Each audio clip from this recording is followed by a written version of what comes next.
سے قرآن کریم نے فرمایا والصاحب بالجنب، حقوق بیان فرمائے کہ فلاں فلاں کے حقوق ادا کرو، ماں باپ کے، رشتہ داروں کے اور پڑوسیوں کے، اور الصاحب بالجنب، اس شخص کا بھی حق ادا کرو، اس کے ساتھ بھی اچھا معاملہ کرو جو عارضی طور پر تمہارے ساتھ ہو گیا.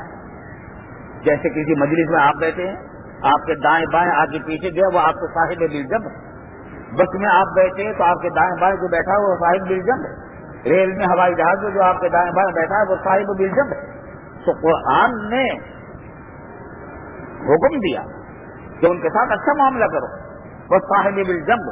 اس میں یہ پابند یہ قید نہیں لگا یہ قرآن کریم نے کہ مسلمان ہو تو اس کے ساتھ اچھا معاملہ کرو اور کافر ہو تو نہیں، بلکہ جو تمہارا برابر میں بیٹھا ہے تو اس کے ساتھ بھی اس نے سلوک کرو. اور والجار ذی القربى والجار الجنب، اسی آیت میں فرمایا گیا. جار الجنب کی ایک تفسیر یہ بھی کی گئی کہ وہ پڑوسی جو کافر ہے، لیکن پڑوسی ہونے کی وجہ سے آپ کا وہ آپ کے حسن اخلاق کا اور آپ کے حسن سلوک کا حقدار ہے.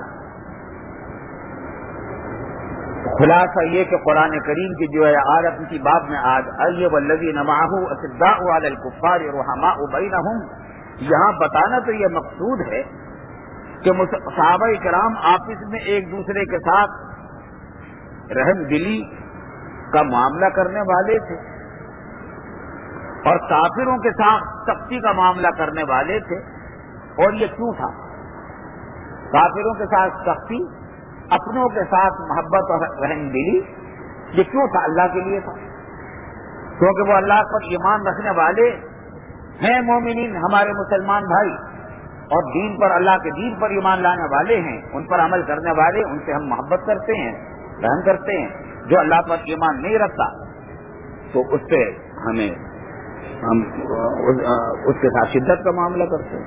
لیکن ضروری ہو گئی تھی یہ بات کہ یہ بتائی جائے کہ کفار سے مراد تمام کفار نہیں ہیں، بلکہ یہ وہ کفار مراد ہیں جن سے جنگ ہو. ان کے معاملے میں سخت ہونا ضروری ہے. جن کافروں سے جنگ نہیں ہے، ہمارے ملک میں رہتے ہیں یا دوسرے ملک سے ہمارے ملک میں اجازت لے کر آئے ہیں، یا آپ کسی دوسرے ملک میں گئے، وہ کافروں کا ملک ہے اور آپ کے آس پاس میں پڑوس میں کافر ہیں، تو ان کے وہ حقوق ہیں جو قرآن کریم نے بھی بتائے اور احادیث نے بھی بتلائے. ان کے ساتھ سختی کرنا، بد سلوکی کرنا، بد اخلاقی کرنا، یہ اسلام کا شعبہ نہیں، مسلمانوں کا شعبہ نہیں. یہ بھی ایک بہت اہم بات تھی جو ہمیشہ یاد رکھنی چاہیے. ہمارے پاکستان میں اگرچہ الحمدللہ بھاری اکثریت مسلمانوں کی ہے، لیکن کچھ غیر مسلم بھی رہتے. ہمارے پاکستان میں عیسائی بھی ہیں، ہندو بھی ہیں، تو ان کے ساتھ ان کی جان، مال اور آبرو کی حفاظت، ان کی عبادت گاہوں کو نقصان نہ پہنچانا، ان کی عبادت گاہوں میں عبادت کرنے میں رکاوٹ نہ ڈالنا، یہ ہماری ذمہ داریاں ہیں. اور ان کے ساتھ حسن سلوک کرنا یہ بھی اسلام کے مکارم اخلاق میں سے ہے. اگر وہ آپ کے برابر میں بیٹھا ہے تو اس کے ساتھ احسان کا معاملہ کرے، سفر میں ہے تو اس کے ساتھ احسان کا معاملہ کرے، پڑوسی ہے تو اس کے ساتھ احسان کا معاملہ کرے. اسلام اسی طریقے سے تو پھیلا ہے. مسلمانوں نے اپنے اخلاق سے لوگوں کے دل جیتے. ہر جگہ تلوار سے اسلام نہیں پھیلا، بلکہ اسلام تلوار سے پھیلا ہی نہیں. اسلام تو پھیلا ہے اپنی حقانیت کے زور سے اور اہل اسلام کے اسلام پر عمل کرنے سے.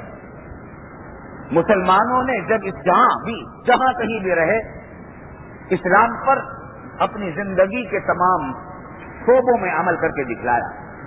حاکم بنے تو لوگوں کو بتلایا کہ مسلمان حاکم کیسا ہوتا ہے.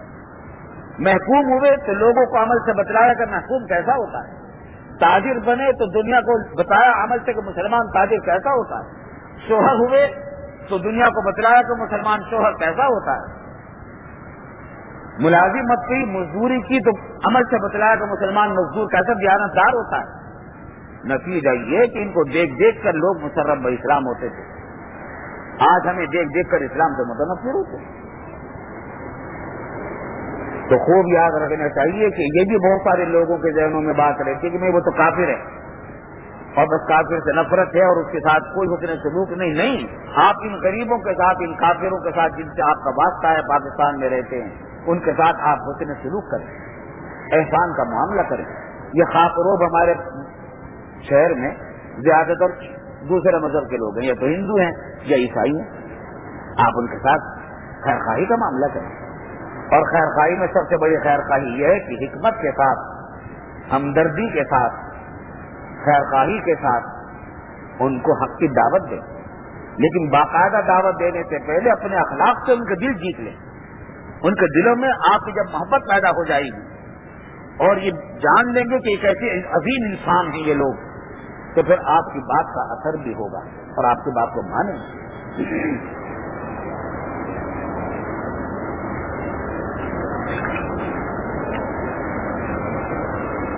اور قرآن کریم نے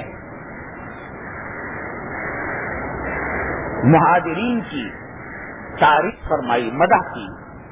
والذین تبوأوا الدار والایمان من قبلہم یحبون من ہاجر الیہم.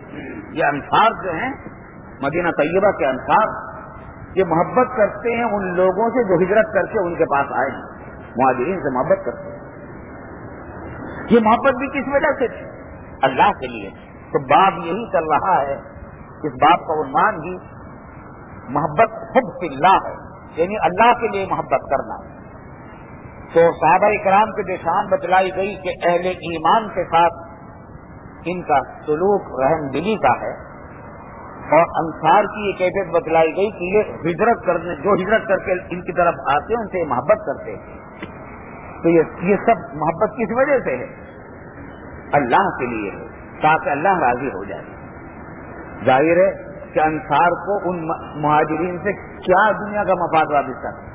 دنیا کا مفاد تو کیا وابستہ ہوتا، ان کو تو بڑی قربانیاں دینی پڑی انصار کو مہاجرین کے خاطر.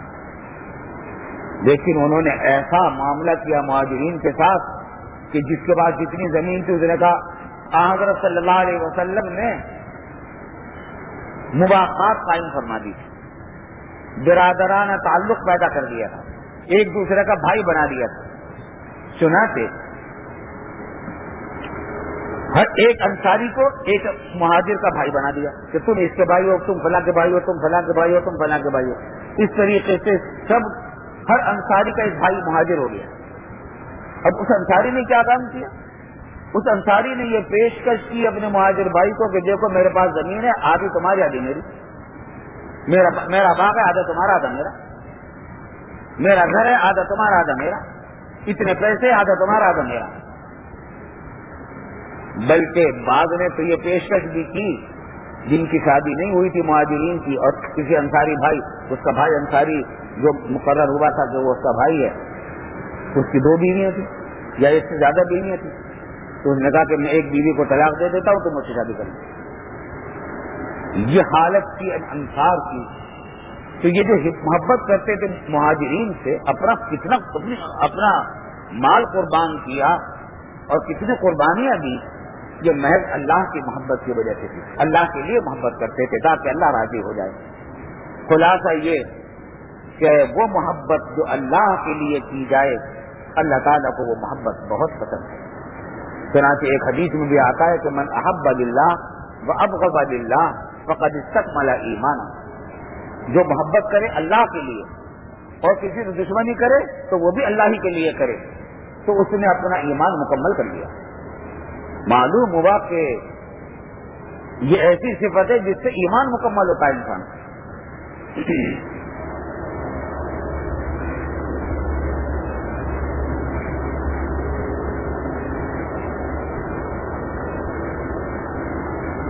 ایک اور اہم حدیث ہے، حضرت ابو ذر غفاری حضرت ابو ہریرہ رضی اللہ عنہ روایت کر رہے ہیں کہ فرمایا رسول اللہ صلی اللہ علیہ وسلم نے کہ سبعۃ یظلھم اللہ فی ظلہ یوم لا ظل الا ظلہ.